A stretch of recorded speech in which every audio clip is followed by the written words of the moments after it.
prazer, uma alegria imensa fazer parte deste encontro. Engraçado, eu tenho vivido no meu coração uma certeza de que o Espírito está fazendo uma nova igreja, um novo tempo. Ainda ontem, ouvindo a pregação, as palavras tão sábias de um homem com tanta autoridade como Dom Cláudio, como se confirmasse no meu coração, como se fosse um presente que Deus estivesse me concedendo ali através daquela Eucaristia, confirmando dentro de mim que nós somos convidados a protagonizar um novo Pentecostes na igreja.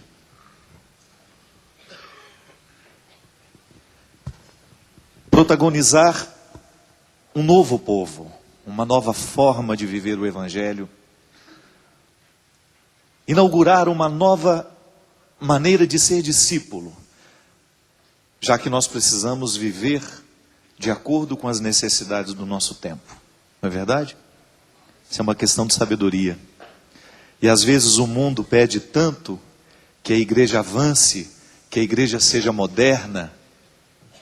E então nós chegamos à conclusão que ser moderno para a igreja é ser cada vez mais cristã. Isso sim é a modernidade que nós precisamos viver.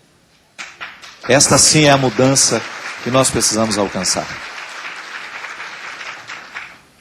E essa modernidade, essa palavra nova, essa canção nova, é absolutamente exigente. Eu gostaria de convidar vocês a pensar a experiência de Pentecostes como sendo um avanço constante que nos direciona do Antigo Testamento para o Novo. Que às vezes a gente tem a ilusão de que nós já estamos no Novo Testamento. Às vezes nós temos a ilusão de que nós já estamos possuidores da mentalidade de Jesus. Às vezes nós vivemos até uma dormência espiritual, porque nós estamos acomodados nesta convicção ingênua de que já somos filhos do Novo Testamento. E eu preparei algumas passagens aqui para a gente poder pensar juntos o significado de ser filhos do Novo Testamento. Convidaria vocês a pegar a palavra em Gálatas, no capítulo 3. Vamos começar por aí. Os que observam a lei, porém estão todos debaixo do peso da maldição, pois a Escritura diz: maldito seja todo aquele que não é fiel a todas as coisas que estão escritas no livro da lei para serem praticadas. Além disso, é evidente que ninguém pode tornar-se justo diante de Deus através da lei, pois o justo viverá pela fé. Ora, a lei não se baseia sobre a fé, pois diz: quem praticar os preceitos da lei viverá por meio deles. Cristo nos resgatou da maldição da lei, tornando-se Ele próprio maldição por nós, como diz a Escritura: maldito seja todo aquele que for suspenso no madeiro. Isso aconteceu para que em Jesus Cristo a bênção de Abraão se estendesse aos pagãos e para que nós recebêssemos pela fé o Espírito Santo. Vamos repetir esse último versículo. Maldito seja todo aquele que for suspenso no madeiro. Isso aconteceu para que em Jesus Cristo a bênção de Abraão se estendesse aos pagãos e para que nós recebêssemos pela fé o Espírito prometido. É interessante que nessa passagem, mais no início, São Paulo começa a fazer um paralelo entre Abraão e Cristo. Quem é Abraão? O pai da fé. É a herança. É a raiz. É a raiz de tudo aquilo que vai, como toda raiz lança galhos, não é verdade? A raiz nunca fica presa em si mesma. Qual é o grande objetivo da raiz? Fazer crescer. Uma raiz bem firme para que depois a árvore seja frondosa. Então, nós aprendemos desde criança que Abraão é o pai da nossa fé. Mas onde que Abraão está situado? No Antigo Testamento. O Antigo Testamento é um momento, e a teologia nos ensina, que é o momento em que Deus está, de todas as formas, com todos os recursos, tentando comunicar-se. A história da salvação, quando você pega a história do povo hebreu, que é o povo pai da nossa fé, você vai entender que, através dos profetas, através dos patriarcas, Deus tenta conversar com a humanidade para propor o seu projeto. A teologia nos diz que nesta tentativa de compreensão, existe sempre a possibilidade do equívoco. Por quê? Porque nem sempre nós somos capazes de entender o que realmente Deus está nos dizendo. E há um teólogo que gosto muito, que diz de maneira muito simpática, que Deus costuma ser vítima da nossa inteligência. Não é? Quantas vezes nós vitimamos Deus com a nossa pouca inteligência, né, Padre Wagner?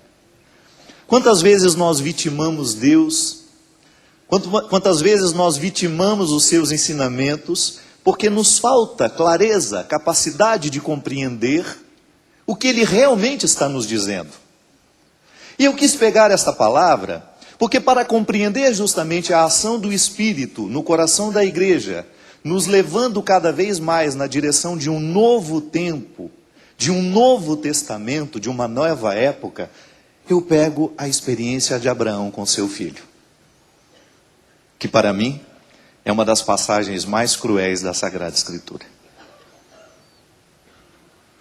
Concorda comigo ou não? Se você for raciocinar a partir da sua humanidade, que é marcada pelo pecado, ferida pela fragilidade, eu lhe pergunto,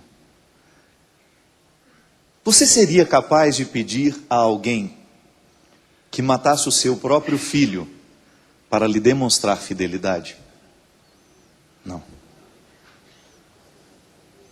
Mas como é que nós podemos então entender aquela ordem de Deus a Abraão, que sacrificasse o seu pequeno Isaque para demonstrar-lhe fidelidade? Posso confessar uma coisa para vocês? Quando eu era menino, eu nem tinha estudado teologia, era uma criança já afeita às questões religiosas, sempre gostei de igreja, sempre gostei de padres, sempre gostei de freira, nunca tive trauma deles. Eu confesso que eu fiquei intrigado quando ouvi essa passagem. Lá no fundo do meu coração, eu achei que alguma coisa estava errada. Porque o movimento humano de ser quem eu sou, sabe, de ter a sensibilidade que tenho, Deus me fez assim. Me fez entender que se eu fosse Deus naquela história, eu jamais pediria a Abraão que sacrificasse o seu filho.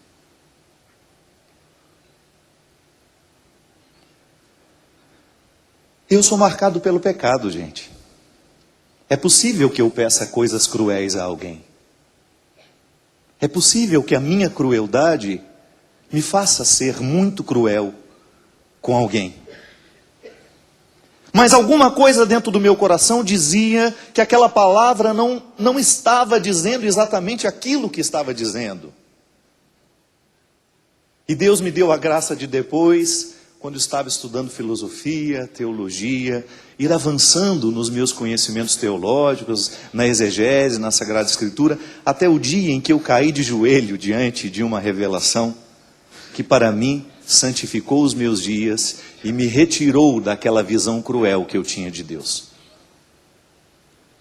Que na verdade, o Antigo Testamento está em todos nós, está até mesmo nas pessoas bem-intencionadas, e que só o Espírito Santo é capaz de nos arrancar da crueldade que muitas vezes a lei e o pedido da obediência cega pode nos levar. A lei é a primeira experiência religiosa que o homem faz. Isso é humano. Compreender uma regra, obedecer uma regra, é o primeiro estatuto humano, religioso, sem que nunca alguém nos leve dentro de um templo para nos dizer que isso é religioso. Porque o que a lei faz? ela nos liga, ela nos conecta para a gente ter condições de estar dentro de um contexto que seja harmonioso. Para isso que serve a lei. Saio do contexto religioso e vou para a dimensão humana só para tentar explicar para vocês o que eu estou raciocinando para que depois a gente possa avançar. Há um psicólogo, que na verdade nem era psicólogo, ele era um biólogo, chamado Jean Piaget, que ele é o pai do construtivismo, de uma espécie de pedagogia que foi estabelecida na década de 90, 80, 90, justamente para mudar um pouquinho a maneira de educar as crianças. Ele, ao lado de Vygotsky, construíram essa nova pedagogia chamada construtivismo. O que era o construtivismo? O que é o construtivismo? Ainda muito aplicado dentro de muitas escolas. Uma pedagogia que procura compreender o ser humano com as suas diferenças. E uma abordagem muito interessante que Piaget faz é que ele, na verdade, ele analisa o ser humano a partir da maturidade biológica. Por que a gente tem a idade da razão? Por causa dos estudos de Piaget, que vai dizer que o cérebro humano, para ser capaz de fazer uma equação matemática, ele tem que estar biologicamente maduro para isso. Não adianta você pedir a uma criança de 3, 4 anos que faça uma equação matemática. Ela ainda não está biologicamente madura. O cérebro não cresceu o suficiente, não tem as ligações suficientes para ela ser capaz de fazer aquele raciocínio. Piaget pega essa explicação, que é científica, e dá um passo na direção da compreensão do que ele chama do desenvolvimento do juízo moral. O que é o desenvolvimento do juízo moral? É a capacidade que um ser humano tem de compreender o que é certo e o que é errado. Como é que Piaget vai dizer que o ser humano aprende o que é certo e o que é errado, se ele ainda não é capaz de fazer raciocínios muito elaborados porque ele ainda é criança? Através de quê? Qual é a única forma possível de você conduzir uma criança para o desenvolvimento saudável do seu juízo moral? Porque ele vai classificar a vida humana, essa capacidade de raciocinar o bem e o mal, a partir de 3 estágios. Primeiro é a anomia. Quer anotar? Anomia. O que quer dizer essa palavra? Anomia é a ausência de regras. É quando uma criança não tem condições de obedecer a absolutamente nada a não ser a ela mesma. Ela está com fome, ela faz o quê?